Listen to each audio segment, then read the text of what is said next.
السلام عليكم ورحمة الله وبركاته، متابعي القناة بنت بلادنا اللي سنت ما زيرت. نبداو القصة ديالنا. فواحد الليلة شتوية باردة بزاف، كان الشاب خالد رجع من الخدمة ديالو، دار من الدار البيضاء، رجع للدوار اللي قريب من مدينة فاس. حطو الكار وفي الطريق كانت خالية، والرياح كتصفر بين الشجار، والطريق مظلمة كتخوف. كان الوقت قريب لنص الليل، والهاتف ديالو طفى فجأة حيت سالت ليه البطارية. وهو غادي لمح الضو خفيت خارج من الدوار. كاينه الدار تما قديمة مهجورة، الناس كيقولوا عليها دار الصمت. كانوا كيحكوا ان اي واحد دخل ليها في الليل كيخرج متبدل او ما كيخرج نهائيا. ياسين حاول يتجاهل المكان، ولكن سمع صوت امرأة كتعيط: عاوني عاوني الله يرحم لك الوالدين. وقف مكانه والقشعريرة شدات فيه. قال فراسو: واش نهرب ولا يمكن شي حد بصح محتاج مساعدة؟ جمع شجاعته وقرب شوية للباب. كان محلول بوحدو وكيصدر صوت مخفي: كر كر كر كر.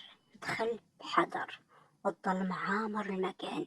شاف الشمعة شاعلة فوق الطبلة قديمة، وحدها واحد الرسالة مكتوب فيها: الطمع هو اللي كيجيب الهلاك. فجأة سمع خطوات فوق السطح، طق طق طق. قلبه بدا كيدق بسرعة. طلع الدروج وهو كيرتعش، ولما وصل لفوق لقى غرفة صغيرة فيها صندوق قديم عامر بالذهب والمجوهرات. في نفس اللحظة سمع نفس الصوت: خد ما شئت ولكن غادي تخلص الثمن. ياسين طمع وخذ قطعة ذهبية كبيرة وحطها في جيبه، لكن منين دار باش يخرج الباب تسد بوحدو والرياح طفات الشمعة. وبدا يسمع الضحك مرعب في كل بلاصة: الثمن دابا خاصك تحطو. وخاف، بقى كيضرب بالباب ويصيح حتى طاح الصندوق وتكسر. وفي داخل خرجات صورة ديال ناس آخرين دخلوا الدار قبله، كلهم مكتوب تحت الصورة: اختفى بسبب الطمع. ياسين بدا كيبكي وخاف بزاف، ورمى قطعة الذهبية وصرخ: ما بغيت والو غير خليوني نخرج. وفجأة تحل الباب، هرب بأقصى سرعة حتى وصل للدار ديالو. ومن داك النهار وهو كيقول لأي واحد تلاقى معاه: أي حاجة كتجي بسهولة وبالطمع راه غالبا فخ كبير. العبرة في هاد القصة: الطمع كيعمي الإنسان، والخوف الحقيقي ماشي من الجن ولا الظلام، بل من القرارات الغلطة اللي كنديروها بالطمع والتهور. من بعد داك الليلة ياسين تبدل كامل، ولا ساكت بزاف وما بقاش كيخرج في الليل. لكن الحاجة اللي كانت كتحيرو أكتر هي أن أختو سلمى وزوجها حمزة ما صدقوش القصة ديالو. كل مرة كيقول لهم الله يرحم الوالدين ما تقربوش لديك الدار. كيضحكوا كيقولوا راك غير تخيلتي، والخوف لعب ليك بالعقل. لكن حمزة كان طماع شوية، ومنين سمع باللي كاين الذهب ومجوهرات في الدار زاد الطمع عمر ليه راسو. ما بغاتش الفكرة تخرج ليه من راسو. وفي واحد الليلة قال سلمى: إلا كان بصح كاين الذهب نقدر نبيعوه ونبدلو حياتنا كاملة. سلمى ترددت، ولكن في الآخر مشات معاه. وصلوا قدام الدار الصمت، كانت نفس الرياح الباردة ونفس الباب محلول بوحدو. أول ما دخلوا سمعوا صوت خفت: مرحبا بالضيوف الجداد. مرحبا. سلمى شدات يد راجلها بخوف: حمزة يلا نمشيو من هنا. لكن هو كان مركز غير على الصندوق.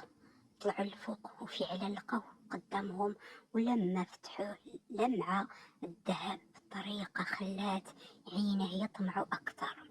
فجأة الباب تسد بقوة، وبداو كيسمعوا الأصوات: بكاء أطفال وضحكات مخيفة وخطوات كتجري. كل ما مرات سلمى بدات كتعيط: خرجنا من هنا يا حمزة، خرجنا من هنا يا حمزة. لكن حمزة شد خفة الذهب وقال: غير دقيقة واحدة. وفي ديك اللحظة طفات جميع الشموع اللي بقات هناك، وبقى غير عين حمرين كيبانوا في الظلام، وسمعوا صوت غليظ كيهز الدار كاملة، كل طماع كيخلص الثمن. وفجأة تبدلت الغرفة، الخيوط ولات سوداء، والبرد دخل في عظامهم بطريقة مرعبة. سلمى بدات كترتعش وتبكي: حمزة الله يرحم الوالدين، خرجونا ما بقاش نعاودو. لكن حمزة بقى شاد الداب بيديه، وعينيه عامرين بالطمع والخوف. فان واحد فجأة بان واحد ظل طويل في الزاوية الغرفة، ما كانش باين وجهه، غير عينين حمرين كيلمعوا في الظلام. وبصوت بطيء ومرعب قال: شحال من واحد دخل هنا؟ وكلهم قالوا نفس الحاجة غير مرة واحدة. الدهب اللي في يد حمزة بدا يسخن بزاف حتى ولا بحال النار، صرخ ورمى في الأرض، ولكن لقى يدو مسودة وكأن شي حاجة حرقتهم. وفي ديك اللحظة تسدات النوافذ كاملين بوحدهم، وسمعوا أصوات الناس كيبكيو من داخل الحيطان: خرجونا خرجونا. سلمى غمضت عينها وهي كتقرا ما حفظت من القرآن، بينما حمزة بدا كيضرب بالباب بجنون. لكن الصوت رجع مرة أخرى: قرب هاد المرة. الدار ما كتشدش الفقراء، الدار كتشد القلوب الطماعة. وفجأة الأرض بدات تتهز، والصندوق القديم تحل بوحدو، وخرجوا منه عشرات الصور ديال الناس اختفوا عبر السنين. وسط الصورة كانت صورة جديدة كتخرج ببطء، صورة سلمى وحمزة. سلمى شهقات بخوف: حنا ولينا منهم. في نفس الثانية طفات الشموع الأخيرة، وسمع غير صراخ قوي رج الدوار كامل. ومن داك النهار الناس ديال الدوار كيدويو باللي اي واحد يدوز حدا هاد الدار الصامتة في الليل كيقدر يسمع صوت امرأة كتبكي وراجل كيعيط: الذهب ما يسواش، الذهب ما يسواش. من بعد سنوات بقى الناس في الدور كيهضروا على الدار الصمت، ولكن الشيوخ كانوا ديما كيقولوا الدار ما كانش اخطر حاجه، الاخطر هو القلب اللي تعمى بالطمع في الدنيا.